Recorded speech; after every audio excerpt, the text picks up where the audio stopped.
쇠사슬에 목이 묶인 채 거의 움직일 수도 없는 상태로 방치된 3마리의 강아지들.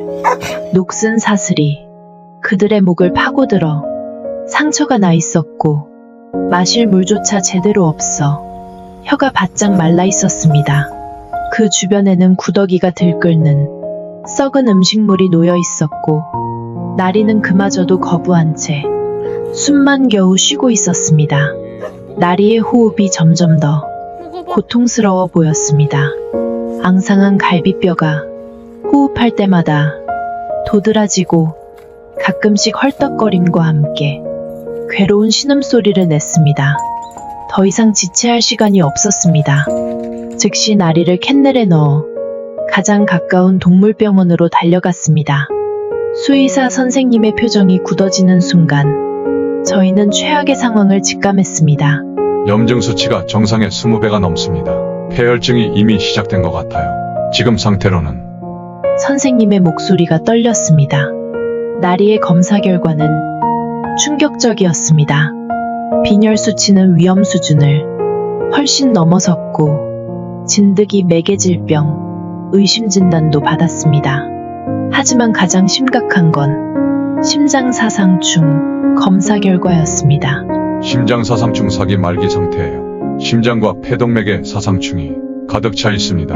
지금 상태로는 사상충 치료를 시도하다가 오히려 쇼크로 사망할 가능성이 높아요. 작은 동물병원에서는 나리의 치료가 불가능하다는 진단에 곧바로 대형 동물병원으로 이송했습니다. 이동하는 차 안에서 나리는 저희 품에 안겨 가늘게 떨고 있었습니다. 그 떨림이 멈출까봐, 그 따뜻하고 작은 생명이 저희 손에서 꺼져버릴까봐 무서웠습니다. 대형 병원에 도착해서야 나리의 상태가 얼마나 심각한지 완전히 알게 되었습니다. 폐는 이미 일부가 손상되어 호흡곤란을 일으키고 있었고 간 수치 역시 비정상적으로 높았습니다. 지금 수술을 하면 사랑률보다 죽을 확률이 훨씬 높습니다. 사상충이 한꺼번에 죽으면 폐색전증이 일어나 즉사할 수도 있어요. 최소한 며칠은 상태를 안정시키고 나서 수술을 결정해야 합니다. 그렇게 나리는 중환자실에 입원하게 되었습니다.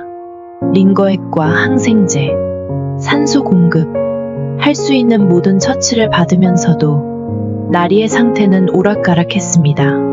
밤새 병원에 머물며 나리의 케이지 앞에서 지켜보았습니다. 하지만 기적처럼 다음날 아침 나리의 상태가 조금 호전되었습니다. 링거와 항생제가 효과를 보이기 시작한 것인지 나리의 눈에 미약하게나마 생기가 돌아왔습니다. 수의사 선생님은 이 기회를 놓치지 않고 수술을 진행하기로 결정했습니다. 지금이 수술할 수 있는 유일한 타이밍일 수도 있어요. 하지만 수술 성공률은 50%도 안 됩니다. 각오하셔야 합니다. 6시간의 긴 수술 동안 저희는 대기실에서 초조하게 결과를 기다렸습니다. 마침내 수의사 선생님이 나왔을 때 그분의 표정에서 희망을 읽을 수 있었습니다. 일단 수술은 성공적이에요. 심장과 폐동맥에 있던 사상충을 제거했어요. 하지만 이제부터가 진짜 시작이에요. 나리의 싸움은 이제부터예요. 그렇게 나리는 현재 병원 입원실에서 하루하루 생명과의 싸움을 이어가고 있습니다. 때때로 고열에 시달리고 가끔은 호흡이 불안정해지기도 하지만 놀랍게도 조금씩 음식을 먹기 시작했습니다. 하지만 이 이야기는 아직 끝나지 않았습니다. 나리가 발견된 그 밭에는 아직도 2마리의 강아지가 쇠사슬에 묶인 채 구조를 기다리고 있으니까요. 그들 역시 나리와 같은 상황에 놓여 있을지도 모릅니다. 그리고 나리 역시 아직 완전한 회복까지는 멀고 험한 길이 남아 있습니다. 다음 영상에서는 남겨진 2마리의 강아지와 나리의 회복 과정을 전해드리겠습니다. 나리와 함께하는 이 여정에 여러분도 함께해주세요. 구독과 좋아요 부탁드립니다.